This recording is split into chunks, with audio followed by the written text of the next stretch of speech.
the 2-minute.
Good afternoon, everybody.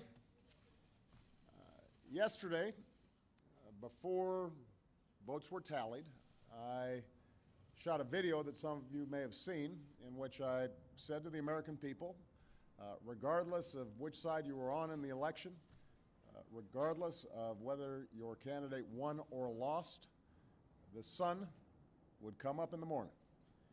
And that is one bit of prognosticating that actually came true. The sun is up, and I know everybody had a long night. I did as well.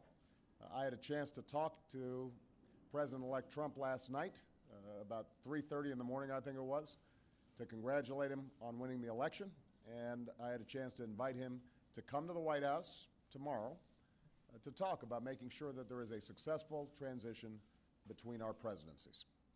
Now, it is no secret that the President-elect and I have some pretty significant differences. But remember, 8 years ago, President Bush and I had some pretty significant differences. But President Bush's team could not have been more professional or more gracious in making sure we had a smooth transition so that we could hit the ground running. And one thing you realize quickly in this job is that the presidency and the vice presidency is bigger than any of us. So I have instructed my team to follow the example that President Bush's team set 8 years ago and work as hard as we can to make sure that this is a successful transition for the President-elect. Because we are now all rooting for his success in uniting and leading the country.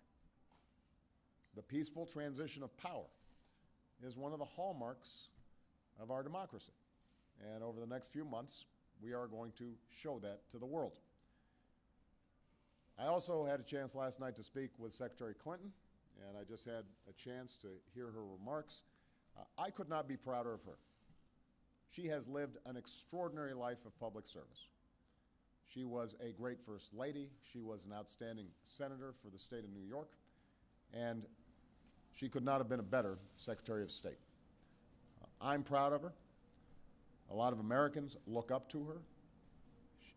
Her candidacy and nomination was historic and sends a message to our daughters all across the country that they can achieve at the highest levels of politics.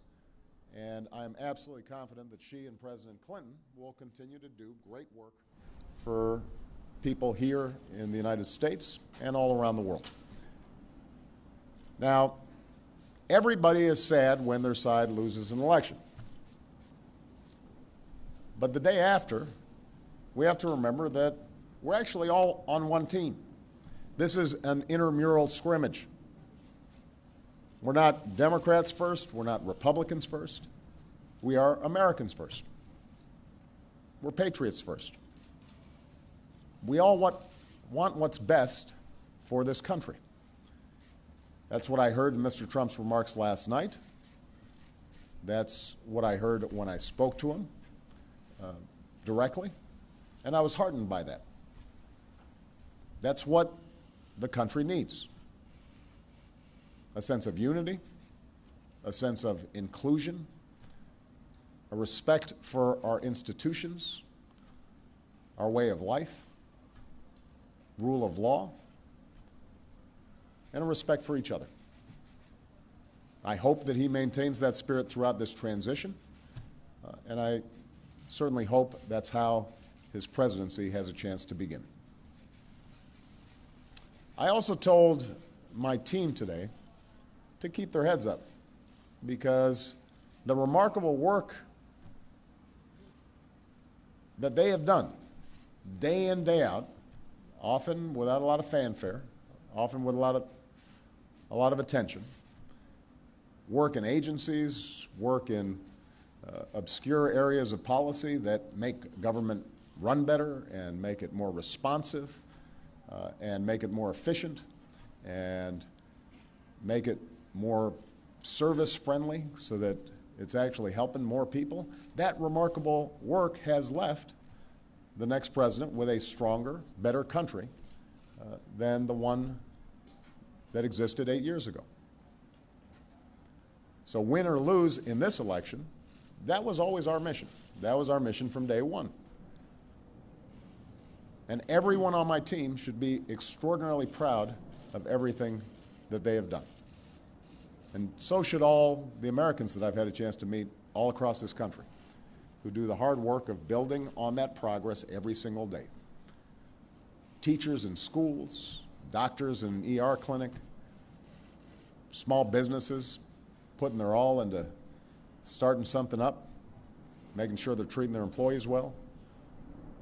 All the important work that's done by moms and dads and families and congregations in every state. The work of perfecting this union. So this was a long and hard-fought campaign. A lot of our fellow Americans are exultant today. A lot of Americans are less so. But that's the nature of campaigns. That's the nature of democracy. It is hard and sometimes contentious and noisy. It's not always inspiring.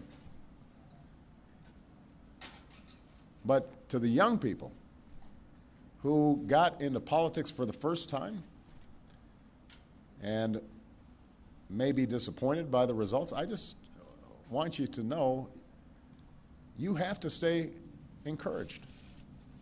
Don't get cynical. Don't ever think you can't make a difference.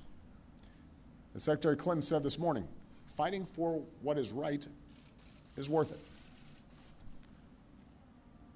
Sometimes you lose an argument. Sometimes you lose an election. You know, the path that this country has taken has never been a straight line. We zig and zag, and sometimes we move in ways that some people think is forward and others think is moving back. And that's okay. I've lost elections before. Joe hasn't, but, you know. So I've been sort of sharing. Remember, you beat me badly. That's the way politics works sometimes. We try really hard to persuade people that we're right. And then people vote. And then if we lose, we learn from our mistakes, we do some reflection, we lick our wounds, we brush ourselves off, we get back in the arena. We go at it. We try even harder the next time. The point, though, is that we all go forward with a presumption of good faith in our fellow citizens. Because that presumption of good faith is essential to a vibrant and functioning democracy. That's how this country has moved forward for 240 years. That's how we've pushed boundaries and promoted freedom around the world. That's how we've expanded the rights of our founding to reach all of our citizens. It's how we have come this far. And that's why I'm confident that this incredible journey that we're on as Americans will go on. And I'm looking forward to doing everything that I can to make sure that the next president is successful in that. I've said before, I think of this job as being a relay runner. You take the baton, you run your best race, and hopefully by the time you hand it off, you're a little further ahead. You've made a little progress. And I can say that we've done that, and I want to make sure that handoff is well executed because ultimately we're all on the same team. All right? Thank you very much, everybody.